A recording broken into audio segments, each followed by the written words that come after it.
Hello ways அனைவருக்கும் வணக்கம். இந்த கலங்கரை விளக்கத்தை காப்பதற்காக உங்களுக்கு ஆண்டுக்கு சுமார் 15 கோடி ரூபாய் சம்பளம், எண்ணற்ற வசதிகளும் வழங்கப்படும். இங்கே முதலாளி யாரும் இல்லாதால நீங்கள் முற்றிலும் தனியாக தூங்கலாம், மீன் பிடிக்கலாம், உங்களுக்கு விருப்பமானதை செய்யலாம். இந்த கலங்கரை விளக்கத்தின் விளக்கு சரியாக எரிகிறதா என்று பார்ப்பது மட்டுமே உங்கள் ஒரே வேலையாக இருக்கும். ஒருவேளை விளக்கு அணைந்து விட்டா நீங்கள் உடனடியாக விளக்க மீண்டும் எரிய வைக்க வேண்டும். அவ்வளவுதான். நீங்க செய்ய வேண்டியது இதுதான். நீங்க விரும்பினா நாள் முழுவதும் நிம்மதியாக தூங்கிக் கொண்டே இருக்கலாம். மாத இறுதியில கோடிக்கணக்கான ரூபாயை எண்ணலாம். நீங்கள் அந்த வேலையை பெற மிகவும் அவலாக இருக்க வேண்டும். இந்த வசதிகள் அனைத்தும் இருந்த போதிலும் இது உலகின் மிகவும் பயங்கரமான வேலை என்பதை அறிந்து கொள்ளுங்க. ஏனென்றால் இந்த கலங்கரை விளக்கம் கடலின் நடுவுல உள்ளது. இங்கே தங்கி இருக்கும் போது உங்களால் யாருடனும் தொடர்பு கொள்ள முடியாது. தனிமை எப்போதும் உங்களை சூழ்ந்திருக்கும். மிகவும் பயங்கரமானது. விஷயம் என்னவென்றால் இங்கே அடிக்கடி பெரிய புயல்கள் வீசும். மேலும் இந்த புயல்களின் சீற்றம் மிகவும் பயங்கரமாக இருப்பதால சில நேரங்களில் கடல் நீர் கோபுரத்தின் மேல் வழிந்து ஓடுகிறது. இது மரணத்துக்கு வழிவகுக்கும். வேறு என்ன பெரிய ஆபத்துகள் காத்திருக்கின்றன நீங்கள் பின்னர் தெரிந்து கொள்வீர்கள்.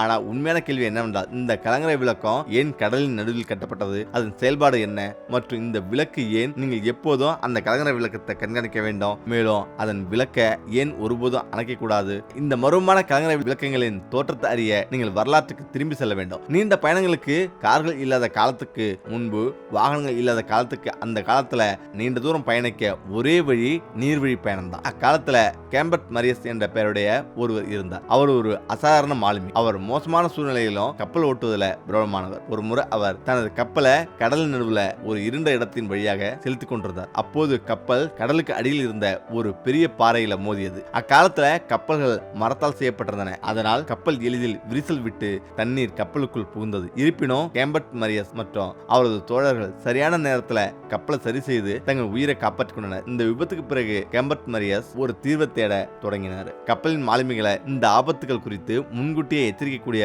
ஒன்றை அவர் உருவாக்க விரும்பினார். ஆனா இங்குள்ள பெரும் கவலை பசிபிக் பெருங்கடலின் பரந்த தன்மையாகும். ஏனெனில் பசிபிக் பெருங்கடல் மிகவும் பெரியது. மேலும் அது எவ்வளவு பறந்தது என்றால் 7 கண்டங்களின் மொத்த நிலவரப்பை ஒன்றாக சேர்த்தாலும் பசிபிக் பெருங்கடலின் இன்னும் ஆயிரக்கணக்கில் பெரிதாக இருக்கும். பல ஆண்டுகளுக்கு முன்பு மாலுமிகள் இந்த பரந்த கடல்ல பயணம் செய்த போது கடலுக்கு அடியில என்ன இருக்கிறது என்பது பற்றி அவர்களுக்கு எந்த யோசனையும் இல்லை. தங்களுக்கு முன்னால் இருந்த சாலையை பற்றி கூட அவர்களுக்கு எந்த யோசனையும் இல்லை. அந்த நேரத்துல சாலையை அடையாளம் காண உதவும் வழிகாட்டுதலுக்கான தொழில்நுட்பம் எதுவும் இல்லை. அந்த காலத்துல மாலுமிகள் கடலில் வழி செலுத்த சூரியன், சந்திரன் அல்லது நட்சத்திரங்களை நம்பியிருக்க வேண்டியிருந்தது. மேலும் இந்த திசையும் பல சிக்கல்களை உருவாக்கியது. கேப்டன் எல்லிஸ்க்கு ஒரு முறை அவரது மாலுமிகளுடன் நடந்தது போல அவர்கள் பசிபிக் பெருங்கடலை கடந்திருந்தனர். ஒரு நாள் இரவு திடீரென ஒரு புயல் தொடங்கியது. வானம் முழுவதும் கருமேகங்களால் மூடப்பட்டிருந்தது. இயற்கையாகவே வானத்தில் உள்ள நட்சத்திரங்கள் அனைத்தும் மேகங்களால் மூடப்பட்டன. இதன் காரணமாக அவர்கள் புயல்ல வழி தவறினர். காலை வந்தபோது அவர்கள் தங்கள் பரந்த பெருங்கடலின் நடுவில் கண்டனர்.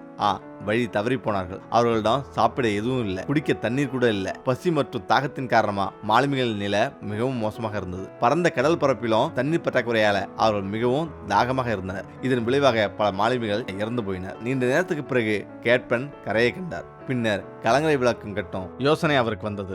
அங்கே அலெக்சாண்ட்ரியா மத்திய தரைக்கடலுக்கு அருகில் அமைந்திருந்தது. அக்காலத்தில் அந்த இடத்தின் ஆராய்ச்சியாளர் 2ஆம் தாலமி பிலடெல்பியாவா. ஆனா அக்காலத்துல இந்த மாநிலத்துக்கு இருந்த மிகப்பெரிய பிரச்சனை அதன் அமைவிடம் தான். இந்த படத்தை இன்னும் சற்று உன்னிப்பாக பார்த்தா இந்த நகரத்துக்குள் நுழைய அவர்கள் இந்த குறுகிய பாதை வழியாக பயணிக்க வேண்டியிருந்தது என்பதையும், அந்த இடத்தை சுற்றி பல பெரிய கற்கள் இருந்தன என்பதையும் நீங்கள் புரிந்து கொள்ளலாம். இந்த நகரத்தில் வர்த்தகம் செய்ய வந்த கப்பல்கள் இந்த சாலையை கடக்கும் போதெல்லாம் அவை எளிதாக கற்களில் மோதின. இதன் விளைவாக சில சமயங்கள்ல இந்த கப்பல்கள் மூழ்கும் அல்லது பெரும் சேதத்துக்கு உள்ளாகும். இந்த நாட்டின் வர்த்தக கப்பல்களில் எண்ணிக்கை நாளுக்கு நாள் குறைந்து வந்ததால நாடு பொருளாதார ரீதியாக பின்தங்க தொடங்கியது. பின்னர் டோலமி நாட்டை காப்பாற்றுவதற்காக அக்காலத்தின் மிகவும் விரோதமான கட்டிடக் கலைஞரான சோஸ்ட்ராசிடம் இந்த பிரச்சனையிலிருந்து நிவாரணம் வேண்டி கேட்டுக்கொண்டார். அவர்கள் இருவரும் சேர்ந்து சிந்தித்து கடலின் நீர்ல ஒரு நட்சத்திரம் போன்ற ஒரு யோசனையை கண்டறிந்தனர். கடலில் கப்பலுக்கு வழிகாட்டும் ஒளிக்கதிர்களை கொண்ட ஒரு கோட்டையை கட்ட தீர்மானித்தனர். அந்த திட்டத்தின்படி அவர் வேலை தொடங்கினார். ஆனா அந்த காலத்துல அவர் செய்ய போவது ஒரு நாள் உலகின் மிகவும் தனித்துவமான படைப்புகளில்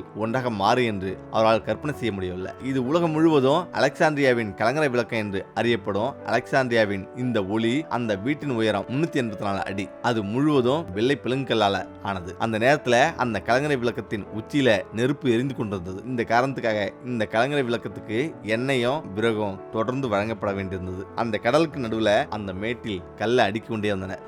ஒரு கட்டத்துல அந்த கற்களுக்கு மேல அவர்கள் கட்ட தொடங்கினர். கலங்கரை விளக்கத்துக்கு எண்ணெயும் விறகும் தொடர்ந்து வழங்கப்பட வேண்டியிருந்தது. இந்த கலங்கரை விளக்கத்தின் உச்சியில நெருப்பு எரிந்து கொண்டிருந்தது. இந்த காரணத்துக்காக இந்த கலங்கரை விளக்கத்துக்கு எண்ணெயும் விறகும் தொடர்ந்து வழங்கப்பட வேண்டியிருந்தது. இந்த கலங்கரை விளக்கம் கூட பின்னர் இது உலகின் 7வது அதிசயங்களில் ஒன்றாக அங்கீகரிக்கப்பட்டது. இது அதன் உயரத்துக்காக மட்டுமல்ல, இது ஒரு அசாதாரண வடிவமைப்பை கொண்டிருந்தது. ஆரம்பத்துல சோசடஸ் ஒளிக்கதிர்கள் அல்லது ஒளியின் தீவிரத்தை பரப்புவதற்காக கண்ணாடிகள் அல்லது லென்ஸ்களை கொண்ட ஒரு வடிவமைப்பை உருவாக்கினார். இதனால் இந்த கலங்கரை விளக்கத்தின் ஒளி தொலைவில் இருந்த கப்பல்களின் மாலுமிகளுக்கு வழிகாட்ட முடியும். இந்த கலங்கரை விளக்கத்தின் கட்டுமான செய்தி பரவிய போது நிம்மதி பெருமூச்சு விட்டனர். ஏனென்றால் இப்போது அவர்கள் அலெக்சாந்திரியா செல்லும் வழியில இனி எந்த ஆபத்தையும் சந்திக்க வேண்டியதில்லை, இனி எந்த தவறும் செய்ய வேண்டியதில்லை. கப்பல் பாறைகளால உடைக்கப்படாது. இந்த வழியில கலங்கரை விளக்கத்தின் யோசனை உலகம் முழுவதும் பரவியது. ஆரம்பத்துல இந்த கலங்கரை விளக்கம் கடலில் உள்ள கப்பல்களை எச்சரிக்கை மட்டுமே பயன்படுத்தப்பட்டாலும் காலப்போக்கில வணிக கப்பல்களின் எண்ணிக்கை அதிகரித்ததால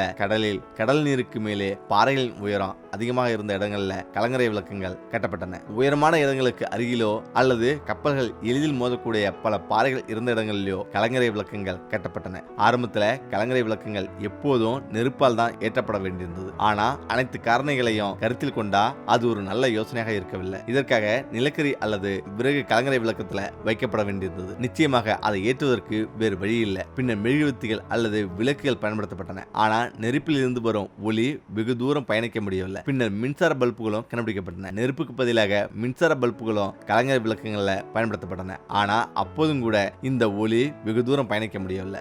பல்புகளுக்கு பின்னால் லென்ஸுகள் வைக்கப்பட்டிருந்தது இதற்கு காரணம்.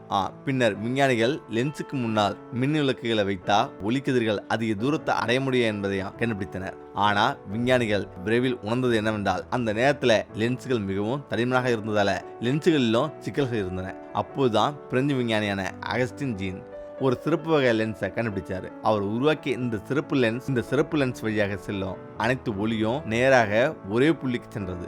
இது மின்விளக்கின் ஒளியை நீண்ட தூரத்துக்கு ஒரு குறிப்பிட்ட புள்ளிக்கு அனுப்புவதை எளிதாக்கியது. இந்த லென்ஸ்கள் பிரெஸ்னல் லென்ஸ்கள் என்று அழைக்கப்பட்டன. இப்போதெல்லாம் கிட்டத்தட்ட அனைத்து கலங்கரை விளக்கங்களும் பிரெஸ்னல் லென்ஸ்களை பயன்படுத்துகின்றன. இந்த கண்டுபிடிப்பு கலங்கரை விளக்கத்துக்கு ஒரு புதிய தோற்றத்தை கொடுத்தது. அதனால்தான் கப்பல்கள் இன்னும் கடல்ல பாதுகாப்பாக பயணிக்க முடிகிறது. ஆனா இந்த கலங்கரை விளக்கத்தை காப்பவர்கள் பேய் போன்ற அமேசான் பாம்புகளைப் போலவே தனிமையில் அமைதியாக தங்கள் வேலை செய்கிறார்கள். இந்த தீவில் அமைந்துள்ள கலங்கரை விளக்கத்தில் வேலைக்கு செல்பவர் யாராக இருந்தாலும் பாம்பு கடித்து இருக்கிறார். இப்போது இந்த கலங்கரை விளக்கத்தில் ஆட்கள் இல்லை.